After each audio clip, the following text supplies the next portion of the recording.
semuanya, selamat datang di podcast Givesto, podcast yang membahas seputar investasi dan beberapa tema asik lainnya. Selamat mendengarkan.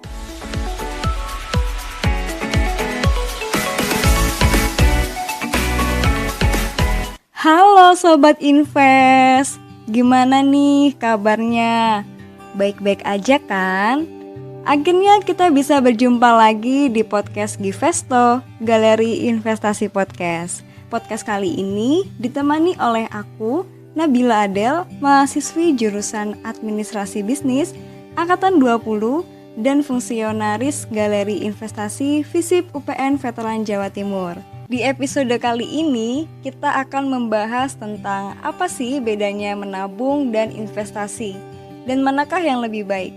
Bersama narasumber kita yang keren banget dan merupakan fungsionaris Lab Galeri Investasi FISIP UPN Veteran Jatim, sekaligus praktisi muda di bidang keuangan, yaitu ada Kak Rifki Utomo. Kita sapa yuk. Halo Kak Rifki, apa kabar? Halo Kak Nabila, alhamdulillah nih, sekarang lagi baik-baik aja. Mungkin sedikit disibukkan dengan yang namanya KKN ya, KKN MPKM nih. Kalau Nabila sendiri gimana? Pasti sehat-sehat juga dong? Alhamdulillah, aku sehat juga Kak Rifki. Semoga teman-teman pendengar Givesto baik juga ya. Oke Kak, sebelum kita mulai ke topik pembahasannya, boleh dong Kak Rifki kenalan dulu ke para pendengar Givesto yang akrab disapa dengan Sobat Invest, biar lebih kenal nih Kak. Oke, halo Sobat Invest. Perkenalkan, namaku Ahmad Rifki Utomo, mahasiswa semester 6 UPN Veteran Jawa Timur. Aku kuliah di jurusan Administrasi Bisnis, Fakultas Ilmu Sosial dan Ilmu Politik.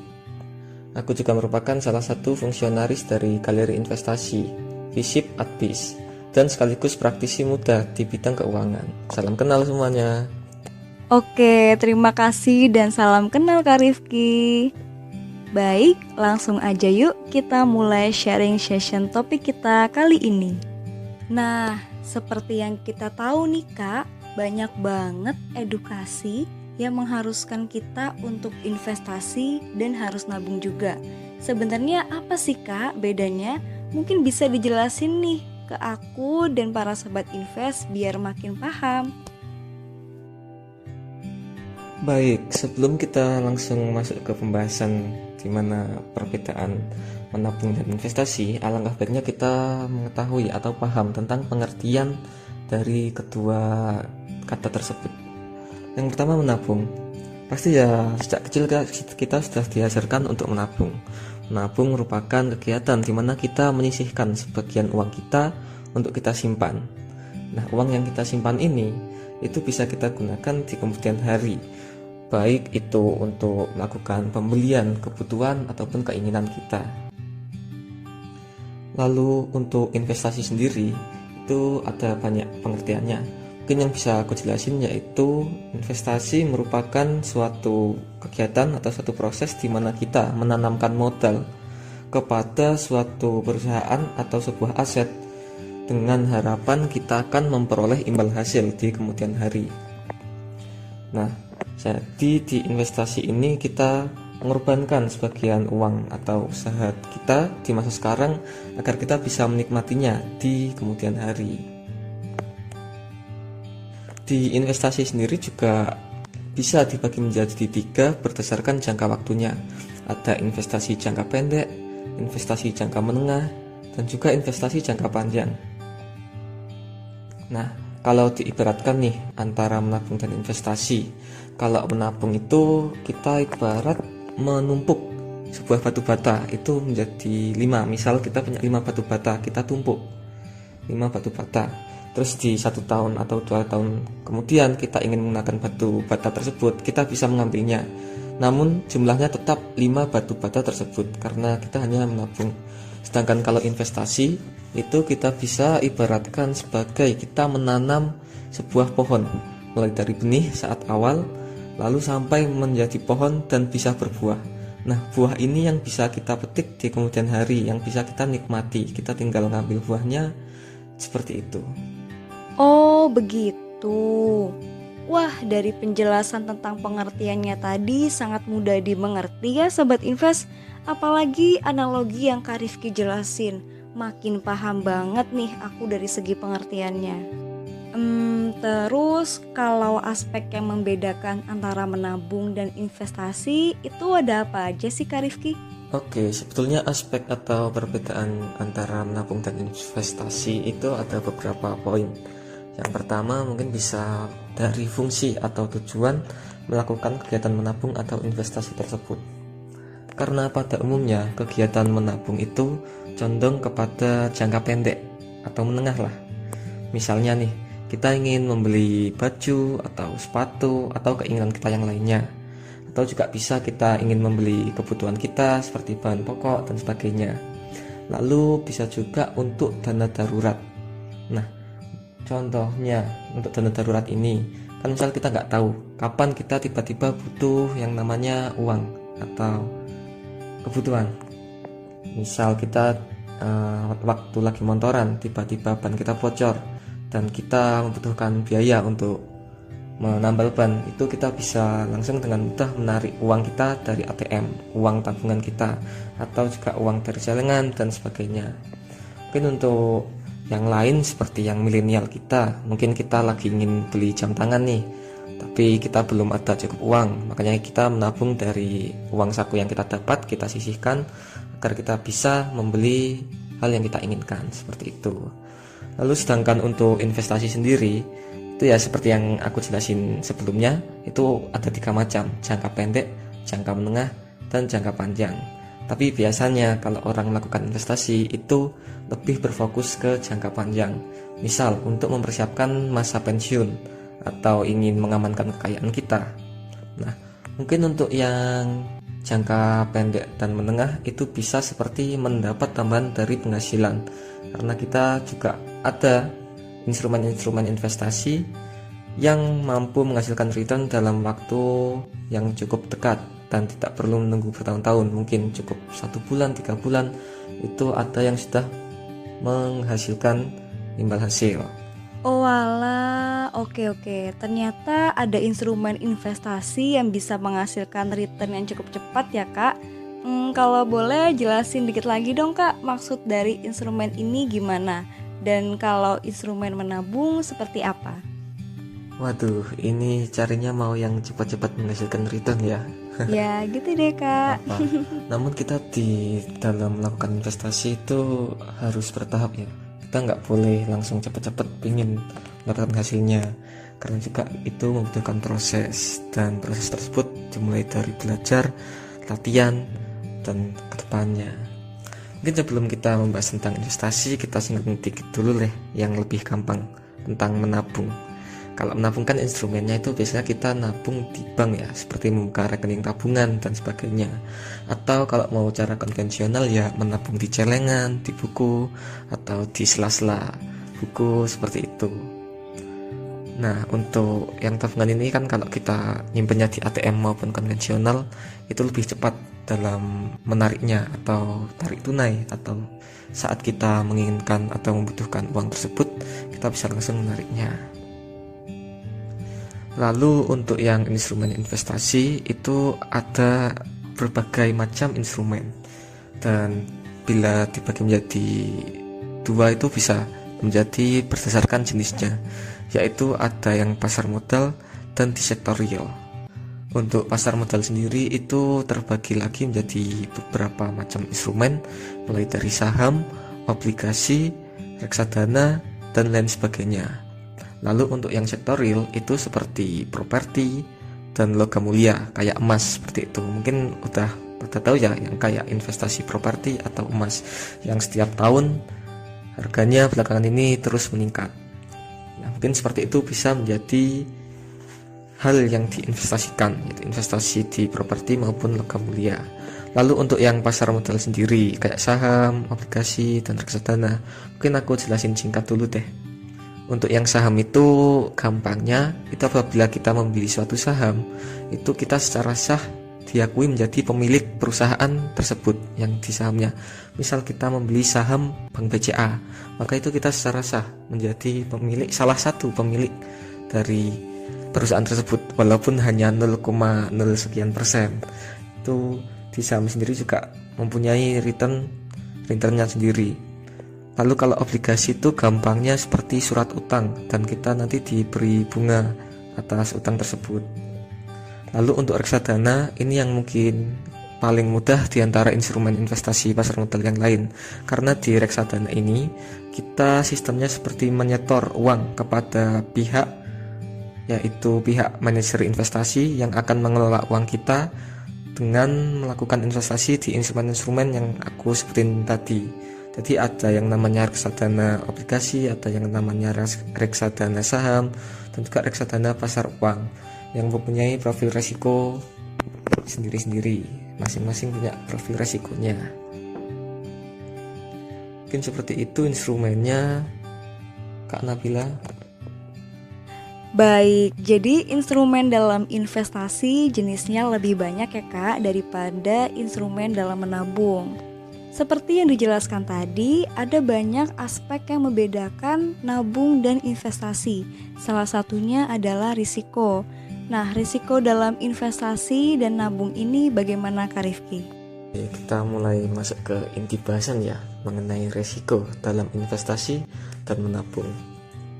Sebetulnya di balik risiko itu pasti ada imbal hasil yang sepadan. Jadi kita mungkin akan bahas dulu tentang risiko dan imbal hasil yang didapatkan, baik itu dari menabung dan investasi. Nah, kebanyakan orang ini masih ragu untuk memulai investasi dan milih menabung saja karena khawatir dengan risiko berinvestasi. Nah, investasi sendiri apakah berisiko dan lebih tinggi berisiko dibanding menabung? Jawabannya adalah benar. Karena kalau kita menabung di bank itu ada penjaminnya, jadi aman. Kalau yang konvensional ya asal kita menjaga uang kita ya aman-aman saja, tidak berkurang namun juga tidak bertumbuh. Sedangkan investasi itu sebaliknya. Ketika kita berinvestasi di sebuah instrumen investasi, tidak ada jaminan apapun atas dana yang kita tanamkan. Dana yang kita tanamkan itu bisa saja tumbuh melebihi return tabungan.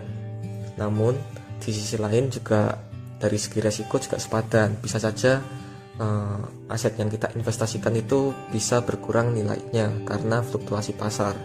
Jadi ini yang dinamakan high risk, high return. Semakin tinggi resiko maka semakin besar pula imbal hasilnya. Nah, namun di dalam menabung tadi itu tidak hanya itu. Namun dalam menabung karena kita tidak bertumbuh juga walaupun tidak berkurang, namun kita ada faktor yang namanya inflasi. Nah, di inflasi ini itu menyebabkan barang-barang atau bahan-bahan pokok setiap tahunnya bisa meningkat. Seperti misalnya harga-harga makanan yang kita temui beberapa tahun atau beberapa puluh tahun yang lalu, jika dibandingkan harga yang sekarang itu sangat berbeda. Jadi uang 100.000 di masa lalu itu bisa saja tidak ada apa-apanya jika uang 100.000 itu dibandingkan dengan yang sekarang. Lalu kembali ke resiko berinvestasi. Lalu bagaimana caranya untuk mengatasi resiko tersebut? Ya, kita harus menyesuaikan dengan profil resiko kita.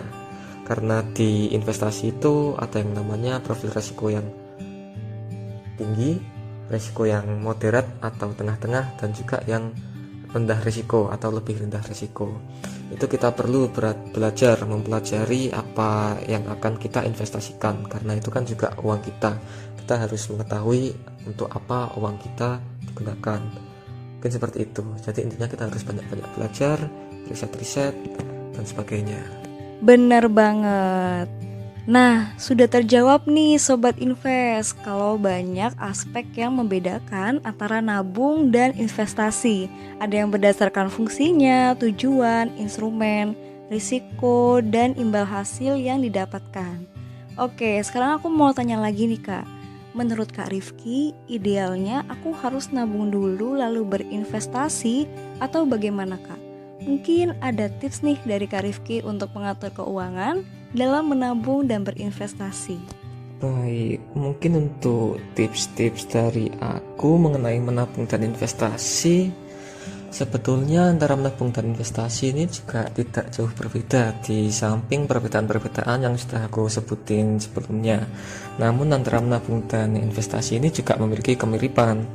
Kan juga intinya manfaat yang kita dapatkan dari menabung dan investasi itu mirip-mirip. Misalnya seperti kita dapat menerapkan pola hidup hemat karena tidak langsung membelanjakan uang kita dengan foya-foya, dan kita juga bisa menikmati hasil dari pengorbanan yang kita lakukan saat ini. Di masa depan kita menjadi punya lebih banyak tabungan atau punya investasi yang bisa kita nikmati di kemudian hari.